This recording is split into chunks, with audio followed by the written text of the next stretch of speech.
प्राचीन भारत के इतिहास का महत्व। प्राचीन भारतीय इतिहास का अध्ययन कई कारणों से महत्वपूर्ण है। इससे हमें जानकारी मिलती है कि भारत में प्राचीनतम संस्कृतियों का विकास लोगों ने कब, कहाँ और किस प्रकार किया, कैसे उन्होंने कृषि की शुरुआत की और संग्रह करने की प्रवृत्ति को विकसित कर किस प्रकार जीवन यापन को सुरक्षित और व्यवस्थित किया। इससे हमें इस बात की जानकारी मिलती है कि किस तरह से प्राचीन समय में भारतीयों ने प्राकृतिक संसाधनों का पता लगाया और उनके इस्तेमाल से जीवन यापन के साधनों का निर्माण किया।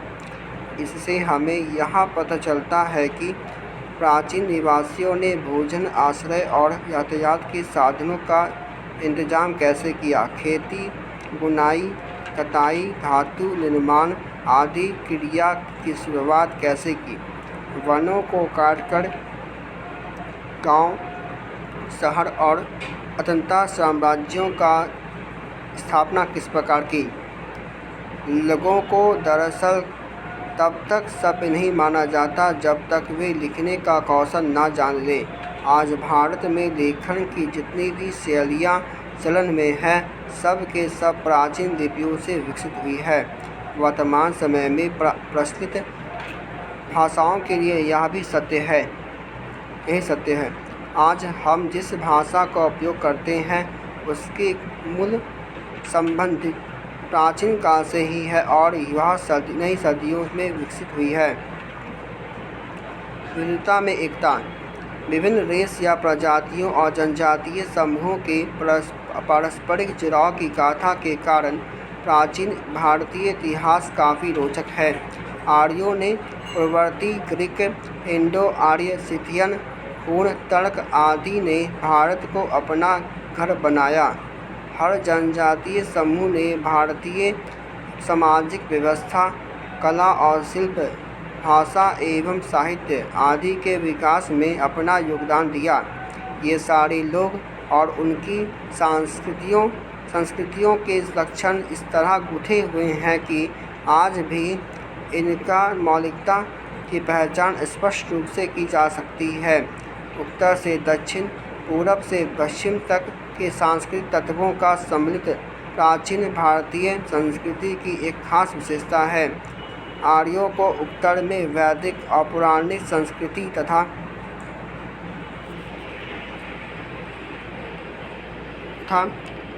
आर्यों से पहले की संस्कृति को दक्षिण से द्रविड़ और तमिल संस्कृति से जोड़कर देखा जाता है। हालांकि ईसा पूर्व 1500 से 500 के वैदिक ग्रंथों में मुंडा, द्रविड़ और कई संस्कृतेतर शब्द भी पाए जाते हैं। ये शब्द प्रायद्वीपीय और गैर वैदिक भारत से संबंधित विचार, संस्था, उत्पाद और अस्तित्व की ओर इशारा करते हैं। इस तरह संगम साहित्य कहे जाने वाले प्राचीनतम तमिल ग्रंथों में भी पाली भाषा और संस्कृत के कई शब्द पाए जाते हैं।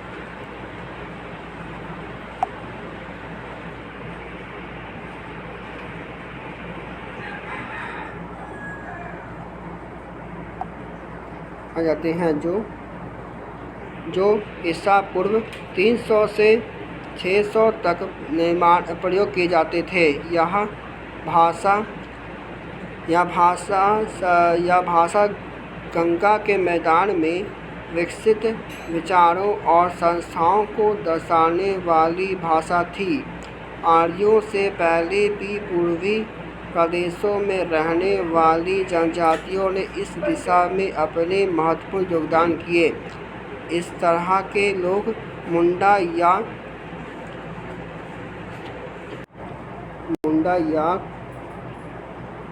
कालव्रियन भाषा बोलते थे। इंडो आर्यन भाषा में प्रयुक्त कपास, नौकायान, खुदाई, डंडा इत्यादि जैसे कई शब्दों को भाषाविदों ने मूलतः मुंडा भाषा से लिया गया बताया है। हालांकि ये नहीं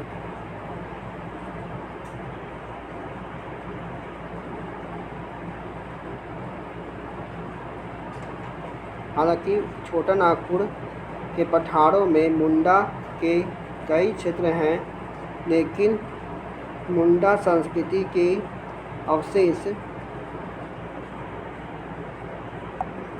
अवशेष इंडो आर्यन संस्कृति में प्रचुर मात्रा में विद्यमान है। इंडो आर्यन भाषा में कई द्रविड़ शब्द पाए जाते हैं। ऐसा माना जाता है कि वैदिक भाषा के ध्वनियों एवं शब्दों की जितनी व्याख्या मुंडा सांस्कृतिक प्रभाव के आधार पर की जा सकती है, उतनी ही द्रविड़ संस्कृति के प्रभाव के आधार पर की जा सकती है।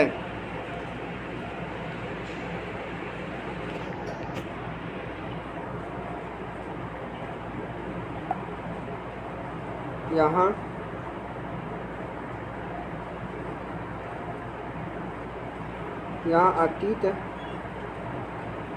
अतीत काल में लोगों ने एकता के लिए संघर्ष किया।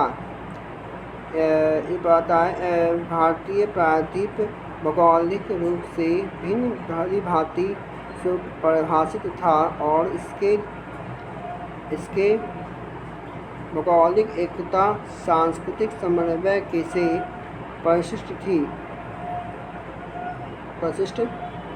परिपुष्ट थी। हालांकि इसके भीतर कई राज्य भाषा संस्कृति के और समुदाय थे और धीरे धीरे लोगों ने प्रादेशिक पहचान विकसित की। जनपद कहे जाने वाले राज्य या क्षेत्रीय इकाई या नामकरण विभिन्न जनजातियों के आधार पर होता था। हालांकि पूरे देश का नाम शक्तिशाली सांस्कृतिक समुदायों जैसे आर्यों के कारण आर्यभट्ट पड़ा। आर्यभट्ट का अभिप्राय उत्तरी और केंद्रीय भारत से था। इसका फैलाव पूर्वी से पश्चिमी समुद्र तक था। भारत का दूसरा नाम भारतवर्ष या भारत भूमि था। ऋग्वेद और महाभारत में भारत की व्याख्या जनजाति या परिवार के रूप में मिलती है, लेकिन महाभारत और उत्तरवर्ती गुप्त काल के संस्कृत ग्रंथों में भारतवर्ष की चर्चा है। दरअसल यह नाम पृथ्वी के 9वें हिस्से के लिए प्रयुक्त होता था। गुप्त काल के बाद इसे भारत के लिए इस्तेमाल किया गया। भारतीय तथा भारतवासी जैसे पदबंध गुप्त काल के बाद के ग्रंथों में सम्मिलित हुए हैं। हिंदू शब्द की उत्पत्ति के लिए ईरानी शिलालेख महत्वपूर्ण है। हिंदी शब्द का उल्लेख ईसा पूर्व 5वीं-6वीं शताब्दी के शिलालेखों में मिलता है। यह संस्कृत सिंधु भाषा शब्द से लिया गया है।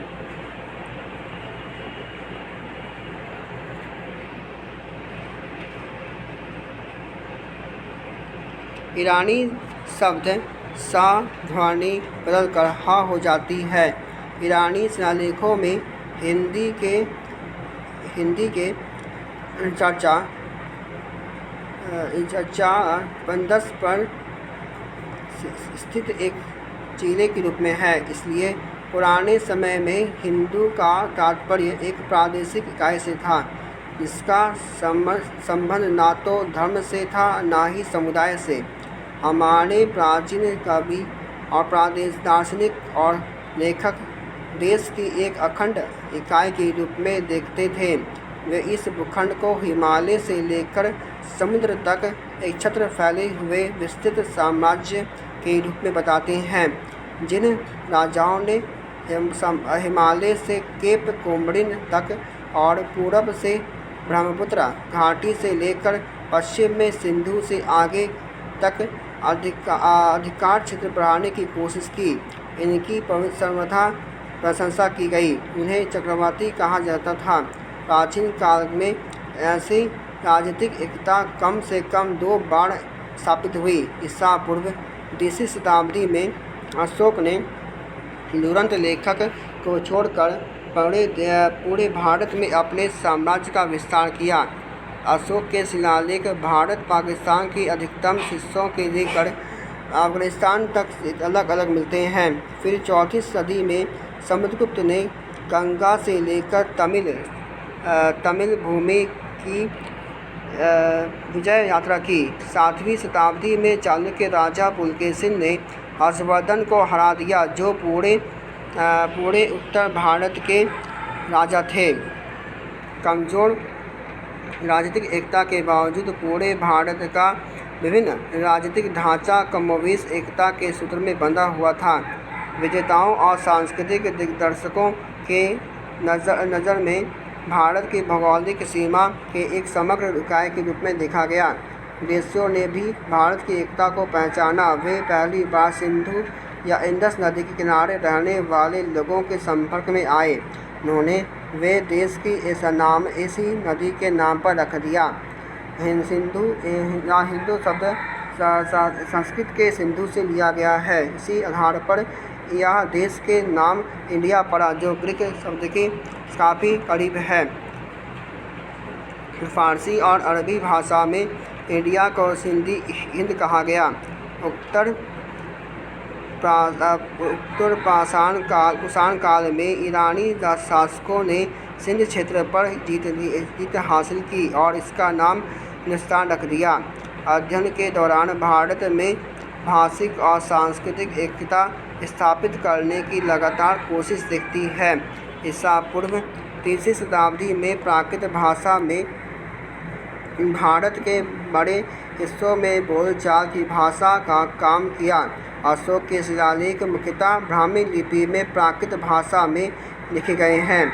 बाद में यही स्थान संस्कृत को मिला और संस्कृत ने भारत के सुदूर हिस्से में राजभाषा का काम किया। 4वीं शताब्दी में गुप्त काल के समय यह प्रक्रिया विशिष्ट रूप से विद्यमान थी। हालांकि गुप्त काल के समय भारत में कई छोटे छोटे राज्यों का उद्भव हुआ और राजशाही दस्तावेज संस्कृत में लिखे गए। दूसरे मुख्य तथ्य यह है कि रामायण और महाभारत जैसे प्राचीन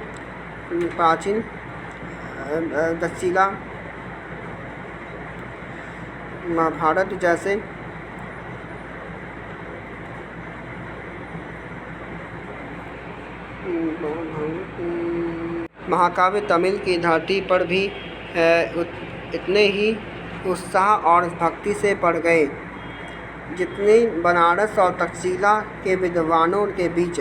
मूलतः संस्कृत में रचित इन महाकाव्यों के विभिन्न भाषाओं में कई संस्करण तैयार किए गए।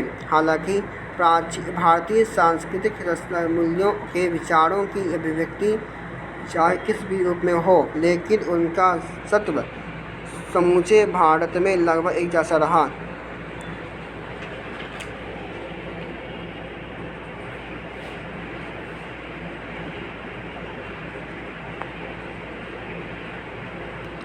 भारत में एक विशेष प्रकार की सामाजिक व्यवस्था के कारण भारतीय इतिहास पर ध्यान देना आवश्यक है। उत्तर भारत में विकसित हुई वर्ण या जाति व्यवस्था पूरे देश में चल गई। इसने ईसाई एवं मुसलमान को भी प्रभावित किया।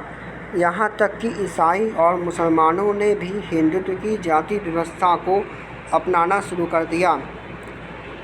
वर्तमान के लिए अतीत की प्रासंगिकता। वर्तमान की समस्या के मद्देनज़र भारत के अतीत के अध्ययन का महत्व और बढ़ जाता है। कुछ लोग प्राचीन इतिहास संस्कृति की पहचान को वापस स्थापित करना चाहते थे और कुछ लोग भारत के गौरवशाली अतीत से भावनात्मक रूप से प्रभावित थे। यह कला और वास्तुकला को संरक्षित करने या उसके प्रति सरोकार रखने से अलग बात है। वे प्राचीन समाज और संस्कृति की पुरानी व्यवस्था पूरे से स्थापित करना चाहते हैं। इसके लिए अतीत की साफ और स्पष्ट समझदारी की अपेक्षा है। इसमें कोई शक नहीं है कि अतीत काल में लोगों ने विविध क्षेत्रों में उल्लेखनीय उन्नति के लेकर वर्तमान समय के आधुनिक विज्ञान और तकनीक के बराबरी करने के लिए यह उन्नति भी पर्याप्त नहीं है। हम इस तथ्य की अनदेखी नहीं कर सकते क्योंकि प्राचीन भारत के समाज में सामाजिक अन्याय की प्रमुखता से विद्यमान था। निचले तबके लोगों को विशेषकर शूद्रों और अतिशूद्रों यानी कि अस्पृश्य को जिस तरह अक्षम बना दिया गया था वह आधुनिक मस्तिष्क के लिए असह्य था। इसी तरह न्याय व्यवस्था और महिलाओं के साथ भेदभाव की प्रथा पुरुषों के पक्ष में काम करती थी। जीवन के पुराने और तौर तरीके स्वाभाविक रूप से इन सभी असमानता को पुनर्जीवित और मजबूत करेंगे।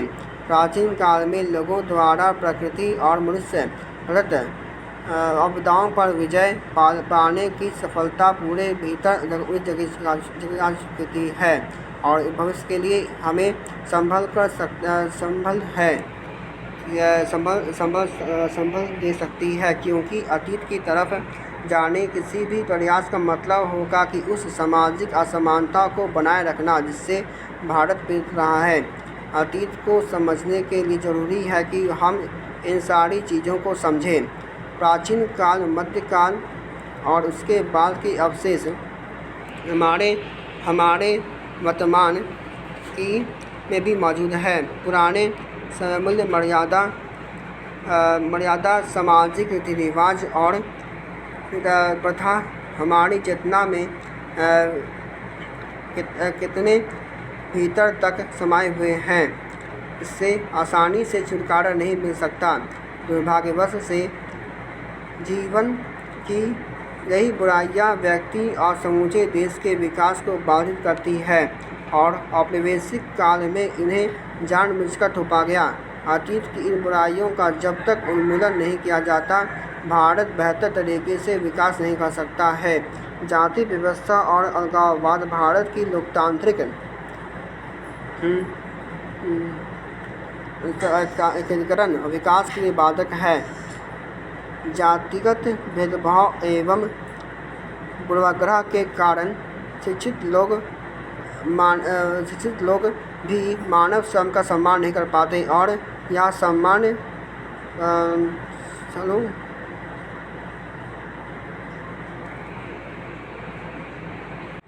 मसलों को पर भी एकीकरण होने में बाधा पहुंचाता है। महिलाओं को मतदान का अधिकार बेशक दे दिया गया, लेकिन परंपरागत सामाजिक शोषण उन्हें समाज में अपनी उचित भूमिका निभाने से वंचित रखता है। समाज के निचले पायदान पर खड़े लोगों के जीवन का सच यही है। प्राचीन इतिहास का अध्ययन हमें इन दुराग्रहों के जड़ को गहनता से जांचने परखने में मदद करता है और जाति व्यवस्था को बनाए रखने, महिला को दोयम दर्जा देने, संकीर्ण धार्मिक अलगावों को बढ़ावा देने वाले कारणों को उजागर करता है। इसलिए प्राचीन काल के अध्ययन से हमें न सिर्फ इसकी प्रासंगिकता का बोध होता है, बल्कि अतीत के सामाजिक स्वभाव को समझने में भी सहायता मिलती है और एक राष्ट्र के रूप में भारत के विकास के मार्ग में व्यवस्थित होने वाली असली बाधाओं को समझ बनाती है। ईसा पूर्व 1500 से 500 वैदिक पाठ में उपलब्ध द्रविड़ एवं संस्कृत पद, ईसा पूर्व 300 से सन 600 ईसा पूर्व संगम साहित्य, ईसा पूर्व 3वीं सदी सामान्य भाषा के रूप में प्राकृत, 4वीं शताब्दी एवं आगे राजभाषा के रूप में संस्कृत।